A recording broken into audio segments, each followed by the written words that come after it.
Hello, my name is Dave Beaudoin, the news editor here at Ballotpedia. We are just 5 days away from the end of voting on November 3rd, and then we'll start to see results come in for races across the country. Of course, there's the presidential race, there's elections for 35 Senate and 435 US House seats, there's state executive and state legislative races, local contests. But voters will also decide 120 statewide ballot measures, in addition to some local questions. And as always, there are lots of really interesting topics that are addressed by all of these measures. So we wanted to take a look at the ballot measure landscape before the election so you can be informed as you're watching the results come in. And to help me do that is Josh Altic, who is project director of our ballot measures team, which has been following all of these items pretty much through the entire process. So Josh, thanks for joining us today. Yeah, happy to be here. All right, so let's kind of get started by going from the top down and looking at the numbers. I mean, how does this year stack up with recent election cycles in terms of just the number of measures? Yeah, if you're a historian nerd, the first thing that sticks out is how few statewide ballot measures there are this year. The total ends up at about 25% lower than the average since 2010. This is kind of couched in the context that direct democracy overall has kind of been decreasing in usage since 30, 40 years ago. There's been slowly fewer and fewer measures. And that included sort of both major types, legislative referrals and citizen initiatives. And then in 2016 and 2018, we saw this resurgence of the use of citizen initiatives. And what we saw this year is something else. This is a sort of a more dramatic drop off in just the actual number of ballot measures that are on the ballot. I mean, any clue as to what was really driving that drop off? I mean, I imagine the pandemic played a part, right? Yeah, if you look at the slide on your screen right now, you can kind of see the shape of the curve changes right around mid-March. So that kind of gives a clue as to maybe what could be going on here as far as why there are so fewer measures. And the thing that I think is interesting to note, though, is that both types, legislative referrals and citizen-initiated measures, dropped. I think the number of citizen initiatives dropping is kind of obvious. You can't go collect signatures outside of grocery stores if there's a state lockdown, or if people are not going to come that close to you. So it made it way more difficult, and we tracked a lot of, I think, 27 different really well-established campaigns that just abandoned their efforts in 2020 and either moved on to look for other cycles like 2022 or just stopped. And those are just the measures we were really following kind of in detail. On the legislative referral side of things, I think the answer is that legislative sessions just weren't actually as active this year. A lot of them ended early, and they had other things to think about than kind of your standard legislative referral fare of tax exemptions and maybe constitutional tweaks that aren't as urgent as what might be considered in a pandemic. So I'm guessing there was a lot of time spent in these legislative sessions on other issues, perhaps related to the pandemic or its effects, right? Right.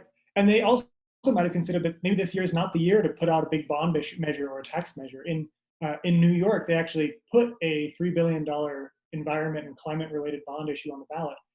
But then they just took it off again because they figured, well, this just isn't the year to ask for that tax increase and that kind of money when there's a bunch of lockdowns and the economy's kind of hurting. Yeah, that all makes a lot of sense. But one of the interesting things I think we've seen is, even though the number of measures are down, we're still seeing a lot of spending on those measures. How have the trends been regarding that?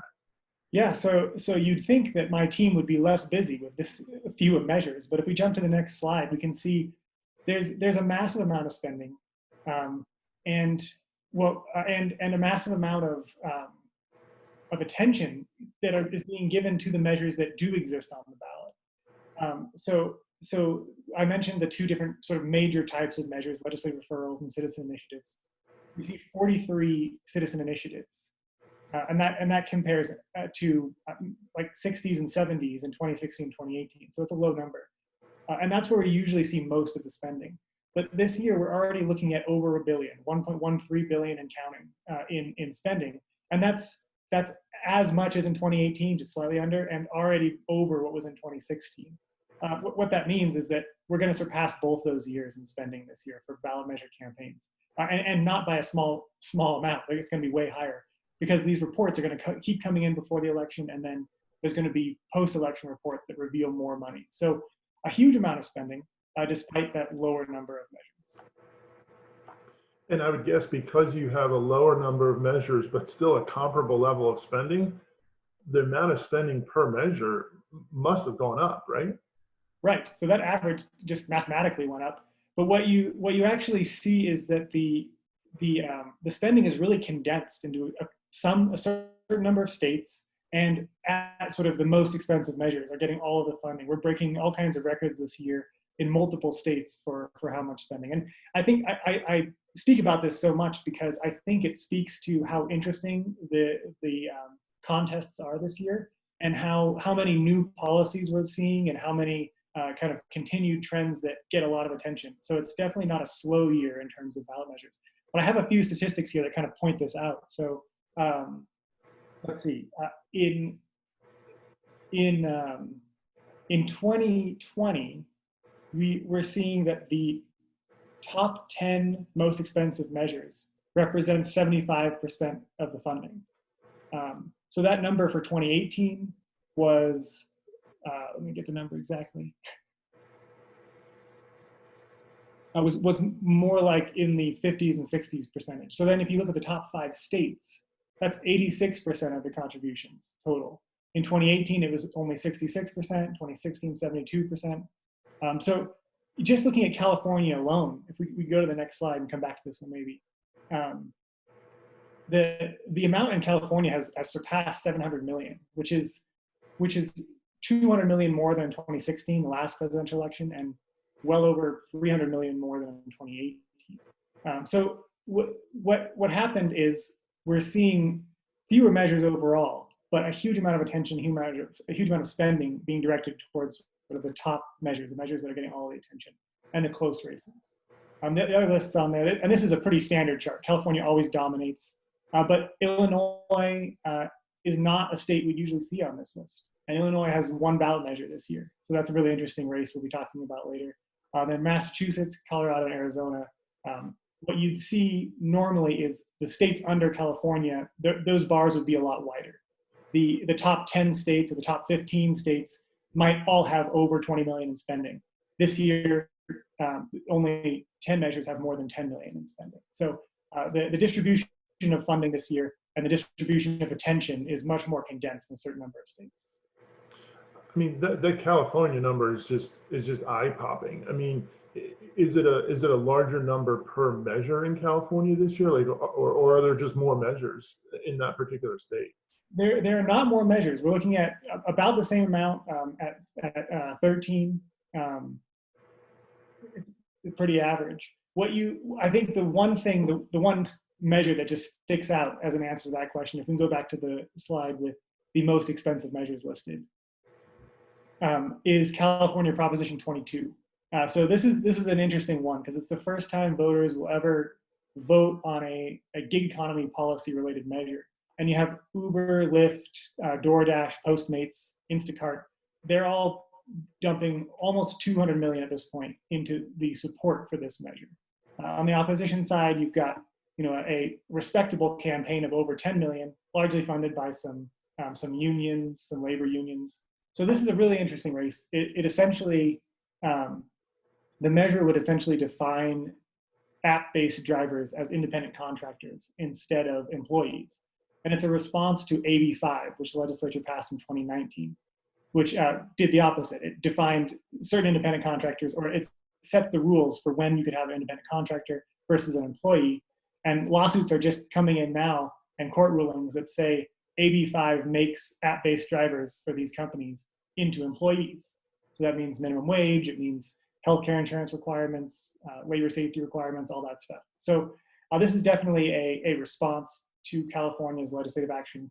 And it's, I think, one reason you see so much spending is it's one of those policies, like many others we'll look at in this call, that could apply to lots of different states. Yeah, so obviously Proposition 22 has been, largely talked about a lot this whole year. But obviously, there's some other big California measures on that list as well. I think Proposition 23 related to dialysis clinic requirements is a measure that was on last cycle, I think. Very Um, similar, yeah. and there's also like the rent control initiative. But the second one is surprising to me. The tax on commercial and industrial properties for education and local government funding. Can you tell us a little bit about that one? Yeah, so Proposition 15 is a change to kind of one of the bedrocks of California politics. It's Proposition 13, which is one of the most famous measures ever, had to do with property taxes in California, and was kind of one of those measures that was passed during the taxpayer rights sort of movement. So this measure would change commercial and industrial property taxing assessments, so that the assessment is based on market value instead of the current system, which applies to all property, which is based on purchase price and then is adjusted at about 2% or inflation every year. So what you end up with, especially in California, where property value just is kind of skyrocketed, you end up with property being taxed based on a value that's much lower than market value. So this would continue that system for residential property and certain smaller business properties. But for all other commercial and industrial, it would change it to taxing based on market value. And this is going to increase revenue by billions of dollars, I think between 6 and 11 billion, kind of as time goes on, which would go to local government and schools. So a big deal in California politics, but also just insofar as California is kind of gets a lot of attention from across the country. This is a big deal just in terms of that type of measure from several decades ago being reconsidered. And we'll see that theme in Colorado too. Yeah, that's really interesting. All right, I know we've touched on some of these, and we'll get into some a little bit more detail. But before we get off the campaign finance aspect of it, are there any items that are on this top 10 list that kind of stand out for you? That they're kind of surprising that they would make this kind of chart. Yeah, let's look outside of California. I mentioned Illinois, which is the third most expensive measure in the country. This is a constitutional amendment to essentially allow for a graduated income tax. Right now, the Constitution requires a flat personal income tax. And this race is just sort of shaped up to be really fascinating. Governor Pritzker has poured in about, the campaigns have about 60 million each, just over 60 million each. So they're very even, support and opposition. And Governor Pritzker is on one side with over 90% of the support funding. And then on the other side, you have the CEO of Citadel, who's given over 85% of the opposition funding. So it's kind of a shootout between those two. And it's rare to see a measure outside of California with over 100 million in combined contributions. And this is over 120 million now. It's also rare when that happens to see such a level playing field as far as money goes. So the separation between these two campaigns is less than 1 million. Usually what you see is kind of more of a David Goliath race, like you see with Proposition 22, where one side has all the money and the other side, doesn't. So very interesting. And I think this is one we'll be watching closely on election night.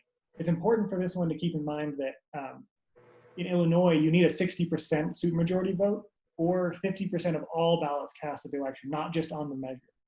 So that means that some of the polling you see with 60 plus or 55+% support doesn't mean this race is going to be kind of a blowout. This has the potential to be one that's kind of a nail biter.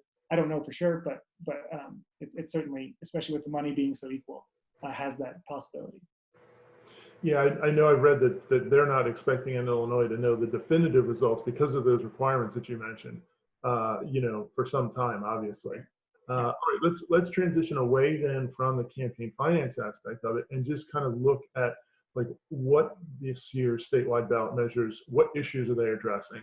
And I know one that periodically comes up pretty much all the time is election policy. So what's really the key measures going on related to election policy this year? Sure. Yeah, and elections policy kind of in general, if you create kind of a wide umbrella, is something we see on the ballot all the time, whether it's term limits or changes to election dates. This year, the new topics that stand out are ranked choice voting. There are two measures, Alaska and Massachusetts, that are voting on ranked choice voting. They would be the second and third states to enact any sort of ranked choice voting system for state level elections, after Maine, of course.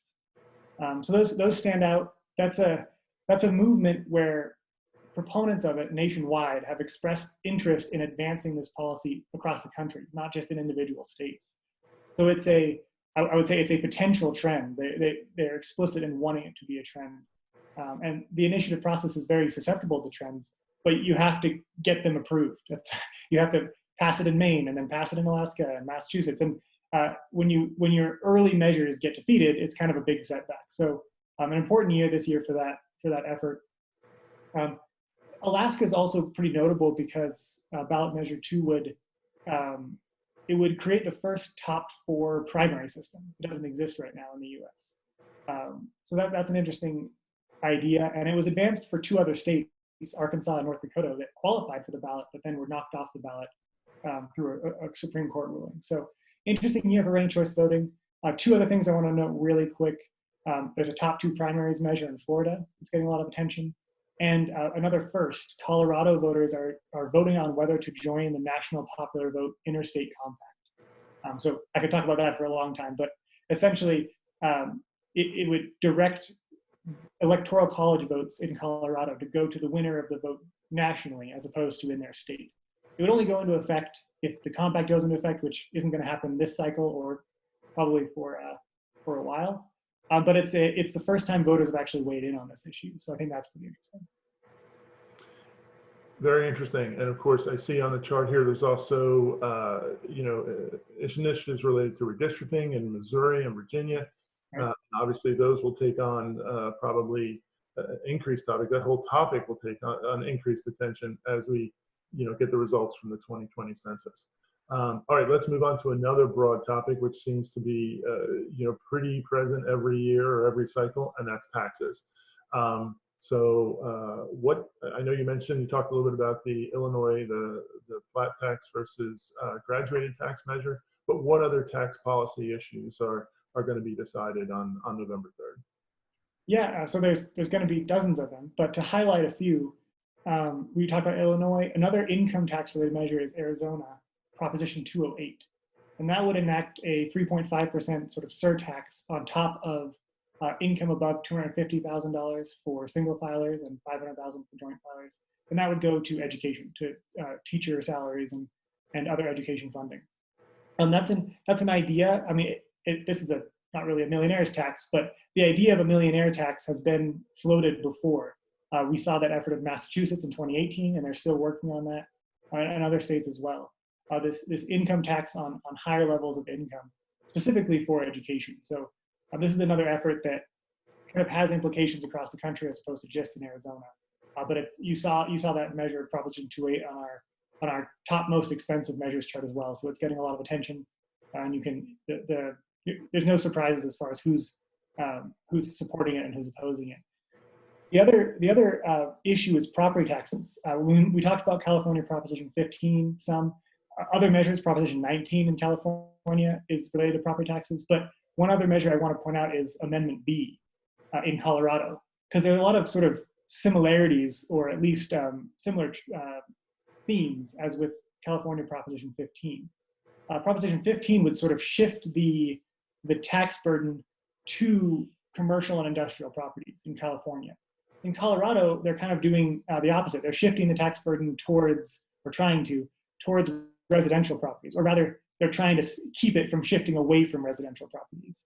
So Amendment B would repeal the Gallagher Amendment, it's called, which was also passed in the 90s, and essentially has resulted in residential property tax assessment dropping every year in Colorado. It started out in the 30%, and now it's down to 7.15%, and it's scheduled to drop again to 5%.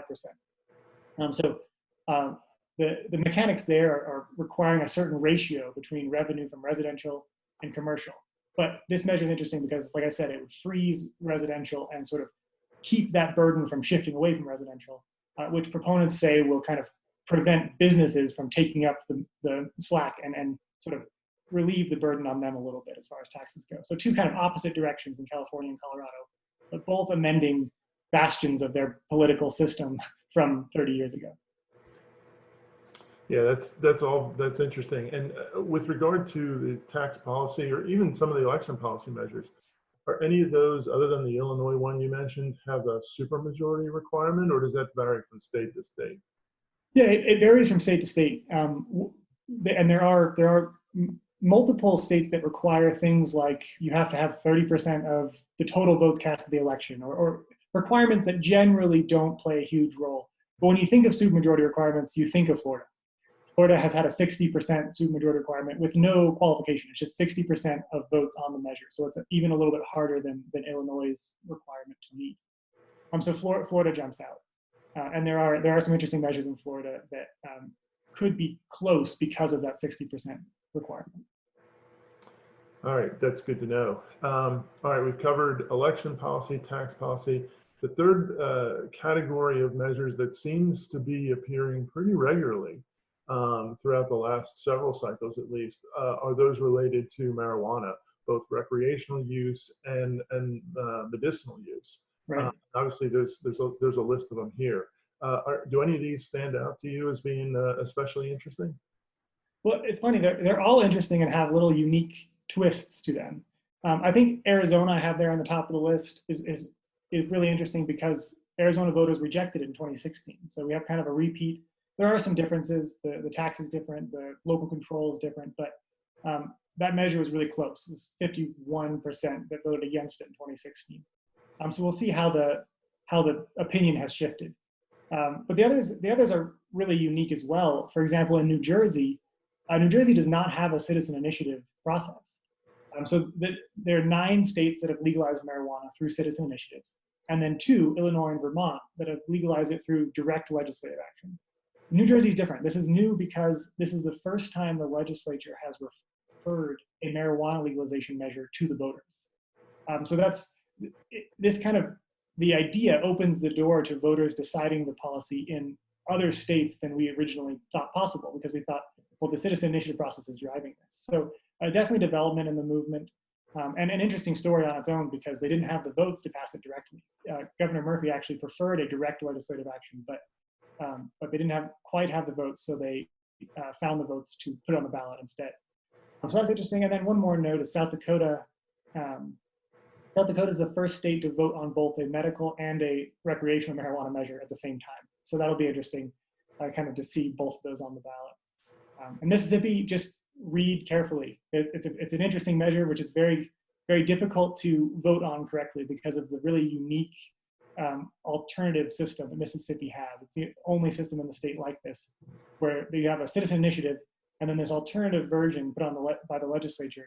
But the setup of the ballot is very, very unique and different. So just be careful when you're voting on that one. Yeah, it will be interesting to see, as you pointed out, with South Dakota having both a recreational and a medical measure on, whether or not voters will approach it, seeing them both at the same time. And the interesting thing you brought up about New Jersey, I used to live in New Jersey, so I know that the Governor Murphy has talked about that since he was elected in 2017. So just the process by which that whole measure has finally made it to the ballot has been very interesting. And I know you've been tracking it. So are there any other, I mean, we've talked about a lot of measures and it's the ones that fall into these, neat or not so neat buckets, but are there any other measures that we haven't talked about that kind of stand out for you as either, topics that you haven't seen before or, just unique items that you're really going to be watching on November 3rd and the aftermath of that? Yeah, one of the challenges of covering ballot measures this year is that there aren't sort of these neat trends that all the interesting measures fit into. There's a whole bunch of firsts this year, a whole bunch of really unique measures, or measures that we just haven't seen in years. So we talked about Colorado National Popular Vote. That's a first. Colorado has 2 other firsts that I think are really interesting. A gray wolf initiative that would sort of reintroduce gray wolves in the western side of the state. Never really seen that before as a ballot measure. We've seen that concept, of course, used in Yellowstone, and it's interesting to see that on the ballot itself and see how voters will react to it. The other one in Colorado is Proposition 118.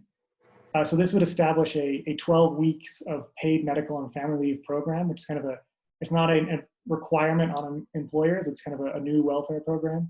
And while other states, I think 7 other states have a program similar to this, this is the first time voters have actually decided the issue at a statewide ballot measure. So we've seen it before, especially on the coasts, nowhere in the middle of the state. So it's unique because it's sort of the first non-coastal state to vote on it, or to have this if it passes. And it's the first state to ever vote on it, as opposed to just being passed in the legislature. So I'd point those out. Mississippi, ballot measure 3, they've actually voted on their state flag before in 2001. But this measure is especially relevant this year because of the sort of the racial unrest and the protests we've seen. And it is unique insofar as voters aren't deciding to remove the old flag. The impetus here is that Mississippi's old flag, which is no longer in effect as the official flag, had the Confederate bars and stars, the battle flag of the Confederate Army. So that was removed. The legislature, when they passed this measure to put this flag on the ballot, they removed the official status of the old flag and then set up a commission to design this new flag. We have it pictured there. It has the magnolia on it. So that's interesting. And it's kind of a repeat with a twist from 2001. And then you see a minimum wage measure on there, and you might be thinking, well, that's not new. We see minimum wage measures almost every year. Believe it or not, this is actually the first time any state will vote on a $15 per hour minimum wage measure. So we've seen that at the local level, and we've seen sort of the $15 per hour movement gain a lot of traction. And certainly states have passed it, but it's the first time voters will actually pass it. And I mentioned earlier that Florida has a 60% supermajority requirement. So I think that if this measure passes, it means it will have passed with a huge amount of support. And it is, like I said, sort of the first time that particular number, which is sort of the focal point of the movement, it will actually be on a statewide ballot. Yeah, those are some really neat ones, and I know we've covered in the brew the Mississippi flag measure, and basically the process that has gone through, and it was very interesting to track it all the way through, and I think the outcome of that is people will vote either yes or no on this particular flag, and if it does not pass, then the commission will start all over again. Is that correct? Right. There were 2 rules that were passed in the bill. The commission could not reintroduce the Confederate flag symbol, and it has to include the "In God We Trust" symbol. But yeah, that's correct. If this measure fails, then the commission will just go back, come up with a new design, probably one of the hundreds of designs they already considered, and sort of surveyed on their online polling. And then voters will decide that in 2021. But yeah, the only rules are can't include the Confederate symbol, and has to include "In God We Trust." Those are kind of the only rules there. Yeah, so all of these will be very interesting to see. Well, this has been an awesome preview. I wish we had more time, but obviously we're getting to the end. But thank you so much for joining me today, Josh, and going through all this stuff.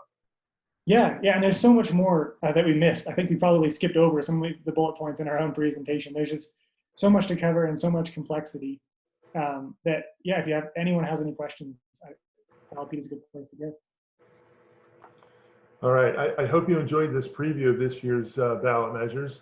And obviously Josh and I could continue this probably for hours, but I'm not sure that would make for great TV.